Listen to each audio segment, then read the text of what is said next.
Nigeria is reputed to have more than 20 million children of school age roaming the streets and unable to access the fundamentals of teaching and learning. That's the United Nations benchmark for national development. Now, a large chunk of this number can be seen across states in the northern part of the country. Inability of successive subnational governments in the region to address this social malaise has been blamed for the rapid erosion of family values, debasement of individuals involved, and a steady spike in criminality, which is now perceived as an assured source of manpower to non-state actors at the root of Nigeria's current struggles with insecurity.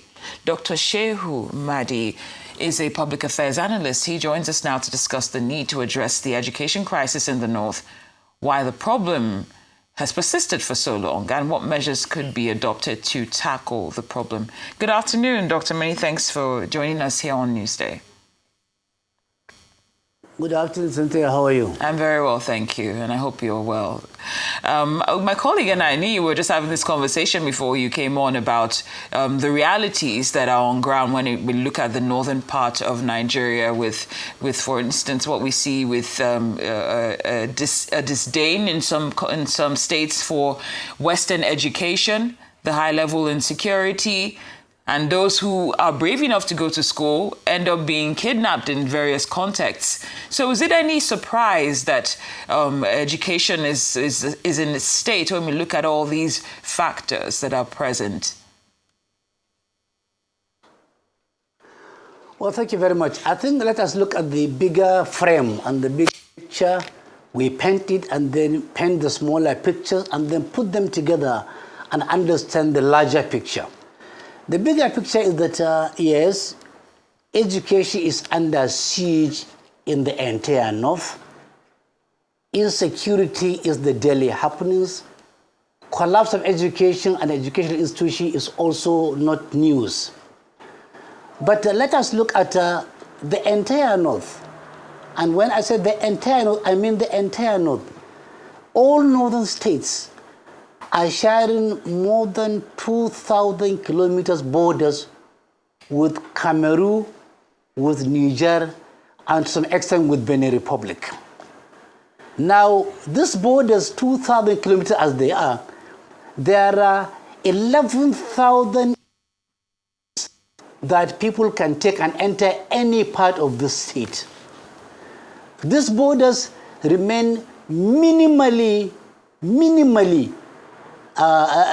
monitored by the federal institution because it is federal responsibility, and maximally exposing all the states to infiltration. That's the population of northern Nigeria is not growing out of frequent birth or multiple births, no. It's more a combination of birth and immigration of people, illegal immigrants through the borders. Therefore, improving or increasing the population geometrically, not only that, stretching all the social amenities available. Until and unless we have a controlled border, in the next 10, 15, 20 years, the entire northern states, their population will be submerged by people coming in from Cameroon, from Benin, from Niger, from Libya, and from so many other internal movements. That's number one. Number two, when there are crises in other parts of the country, and even there are people who are settling, there are settlers from the southern part of Nigeria, in millions, that have settled permanently in northern Nigeria. They are also overstretching those resources meant for this particular region. Having said that, insecurity will continue to become the order of the day in Nigeria. Collapse of education will continue in a speed of light. Why? Because those who are presiding over the resources meant for the larger society are not looking at the bigger picture of managing people and their resources. They are myopic in terms of planning. They are myopic in terms of spending. They are resource allocation. For an example, I have seen the budgetary proposals of about 12 of the 19 northern states, and I have copies of them, of this 2026. There is a particular state where an allocation has been made for over 29 billion naira as admin and overhead costs in the governor's office. But in his own, what has he allocated? 9.9 billion naira for both capital and recurrent. A governor who spent that billions of naira for admin in his office and spent this paltry sum on education in his own states, both secondary and primary and tertiary education, is a governor that must not be believed. No matter how much he says that he loves education, he is the biggest enemy of education. Or you find white elephant projects. You find there is a state that has now budgeted over 500 billion naira to do what? Road construction. Of the amount, 94.5% of that amount is going to be spent what? In the capital city. The remaining paltry sum is meant for feeder roads. When there is no feeder roads in the local governments, everything is affected, from commerce to education to health sector to everything.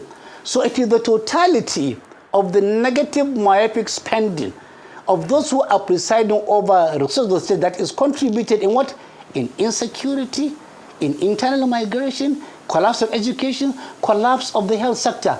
There is a linear relationship between the collapse of these systems, the collapse of these institutions, with rising insecurity, with the decline in the quality of education that we are facing in northern Nigeria now, until and unless the politicians of this age, the northern politicians, wake up from their slumber of selfishness, allocate resources honestly, honorably, sincerely, in a balanced manner to build in society in a manner that people are going to get employed, people can go to school, people can go to hospitals for that long.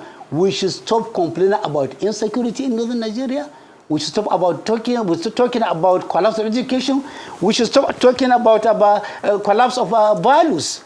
Because there is a relationship between the way politicians are spending northern money, and the manner in which a crisis is engulfing us like a bushfire.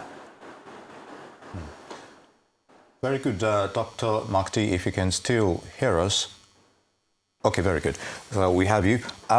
It's quite revealing, your contemporary perspective on this issue, as it were. And I'm glad you brought up the issue of regional leaders themselves having to play a role over these issues. But I'd like you to go a little way back historically.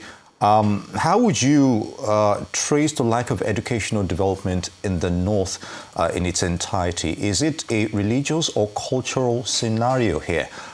Is there a particular preference for Islamic education over, Western education, as it were? I think it's a totally misunderstood situation. Northern Nigerians are willing, are hungry, are urging for Western education because they have seen the essence from time immemorial. What is not available is that the infrastructure for education is collapsing by the day, by the week, by the month, by the all year through. It has been continuous collapse of educational system, educational infrastructure. Look, way back, as far back as 1963, I can remember as a school-going child that time, that even the smallest people in my community are urging, they want to go to school. We have always had this urge. Even those who were there before us we had the urge for education. What is not there is that continuously those people who are reposed with the responsibility of planning education, funding education, monitoring education development, writing the curriculum, implementing the curriculum, are sleeping, they have gone into slumber. Why? Because most of them can afford the private education for their children. The moment private institutions began to emerge in northern Nigeria, that was the beginning of the collapse of education. The moment they allow people who are not qualified to be teaching in primary and secondary school in northern Nigeria, from that time, educational quality began to collapse, to go down and to nosedive. The moment money is allocated for education are paltry, small, and inadequate, from that time, education began to collapse. I mean, it's a combination of so many negligence, ineptitude, greed, selfishness, lack of capacity to drive society forward that has brought the North on its own knees now, and especially on the educational sector.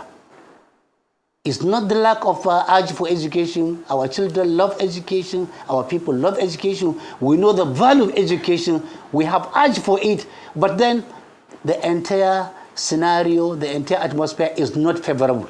Deliberately not favorable. Indeed. Well, Dr. Shehu Mahdi, public affairs analyst, we'd like to thank you for your insight and for your time here on Newsday. We appreciate you. Thank you.